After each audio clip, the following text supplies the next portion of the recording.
ನಿಮ್ಮ ದಿನದ total calorie burn ಅಲ್ಲಿ ಎಕ್ಸಸೈಸ್ ನ ಪ್ರಮಾಣ ಅಥವಾ ಎಕ್ಸಸೈಸ್ ನ ಭಾಗ ಏನಿದೆ ಅದು ಕೇವಲ 10ರಿಂದ 15% ಅಥವಾ 5ರಿಂದ 15% ಅಂತ ಇಟ್ಕೋಬಹುದು. ಅಂದ್ರೆ ನೀವು 1 ಅವರ್ ಹೋಗಿ ವರ್ಕೌಟ್ ಮಾಡಿ ಬಂದ್ರೆ ನೀವು ಬರ್ನ್ ಮಾಡೋದು ಹತ್ರ 10% ಅಷ್ಟು ಕ್ಯಾಲರಿ. ನಿಮ್ಮ ದಿನದ ಟೋಟಲ್ ಕ್ಯಾಲರಿ ಬರ್ನ್ ಅಲ್ಲಿ ಕೇವಲ 10% ಅಷ್ಟು. ಹಾಗಾದ್ರೆ ನಾವು 1500ರಿಂದ 1800 ಕ್ಯಾಲರಿ ಬರ್ನ್ ಮಾಡ್ತೀವಿ ಅಂದ್ರೆ ಅದು ಎಲ್ಲಿಂದ ಬರ್ನ್ ಮಾಡ್ತೀವಿ, ಹೇಗಾಗುತ್ತೆ ಅನ್ನೋದನ್ನ ತಿಳ್ಕೊಳ್ಳೋಣ. ನಾವು ಎಕ್ಸಸೈಸಸ್ ಅಲ್ಲಿ 5ರಿಂದ 15% ಕ್ಯಾಲರಿ ಬರ್ನ್ ಮಾಡ್ತೀವಿ, ಅದು ಮೊದಲನೇದು ಅಂತ ಇಟ್ಕೊಳ್ಳೋಣ. ಎಕ್ಸಸೈಸ್ ಇಂದ ಕ್ಯಾಲರಿ ಬರ್ನ್ ಮಾಡೋದು, ಇದರಲ್ಲಿ ನಾವು ಮಾಡುವಂತ ಜಿಮ್ ಆಕ್ಟಿವಿಟಿ ಬರುತ್ತೆ, ಸೈಕ್ಲಿಂಗ್ ಬರುತ್ತೆ ಅಥವಾ ಸ್ವಿಮ್ಮಿಂಗ್ ಬರುತ್ತೆ. ಈ ತರದ ಎಕ್ಸಸೈಸ್, ಒಂದು ಫಾರ್ಮ್ ಆಫ್ ಎಕ್ಸಸೈಸ್ ಒಂದಿಷ್ಟು ಟೈಮ್ಗೆ ನಾವು ಮಾಡ್ತೀವಲ್ಲ ಅದೆಲ್ಲವೂ ಬರುತ್ತೆ. ಅದು ನಮ್ಗೆ 5ರಿಂದ 15%. ಇನ್ನು ನಾವು ತಿನ್ನುವಂತ ಆಹಾರ ಅಥವಾ ಥರ್ಮಿಕ್ ಎಫೆಕ್ಟ್ ಆಫ್ ಫುಡ್ ಅಂತ ಏನ್ ಕರಿತೀವಿ, ನಾವು ತಿನ್ನುವ ಆಹಾರದಿಂದ ಕ್ಯಾಲರಿ ಬರ್ನ್ ಮಾಡ್ತೀವಿ, ಅದು 8ರಿಂದ 10% ಇರುತ್ತೆ.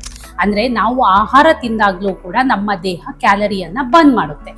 ಇದರಲ್ಲಿ ನಾವು ಪ್ರೋಟೀನ್ ಅನ್ನ ಜಾಸ್ತಿ ತಗೊಂತಾ ಹೋದ್ರೆ, ಅಂದ್ರೆ ಪ್ರೋಟೀನಿನ ಪ್ರಮಾಣ ನಮ್ಮ ಆಹಾರದಲ್ಲಿ ಜಾಸ್ತಿ ಇದ್ರೆ 100 ಕ್ಯಾಲರಿಯಷ್ಟು ಪ್ರೋಟೀನ್ ತಗೊಂಡ್ರೆ ಒಂದು 30 ಕ್ಯಾಲರಿಯಷ್ಟು ನಮ್ಮ ಪ್ರೋಟೀನ್ ಅನ್ನ ಬರ್ನ್ ಮಾಡೋದಕ್ಕೆ ಅಥವಾ ಅದರಿಂದ ಎನರ್ಜಿ ಪ್ರೊಡ್ಯೂಸ್ ಮಾಡೋದಕ್ಕೇನೆ ಬೇಕಾಗುತ್ತೆ ಅಥವಾ ಖರ್ಚಾಗುತ್ತೆ. ಹಾಗಾಗಿ ಪ್ರೋಟೀನ್ ನ ಅಂಶ ಆಹಾರದಲ್ಲಿ ಜಾಸ್ತಿ ಇದ್ದಾಗೆ ನಿಮ್ಮ ಆಹಾರದಿಂದ ಕ್ಯಾಲರಿ ಬರ್ನ್ ಆಗುವಂಥದ್ದು ಕೂಡ ಸ್ವಲ್ಪ ಜಾಸ್ತಿ ಆಗ್ತಾ ಹೋಗುತ್ತೆ.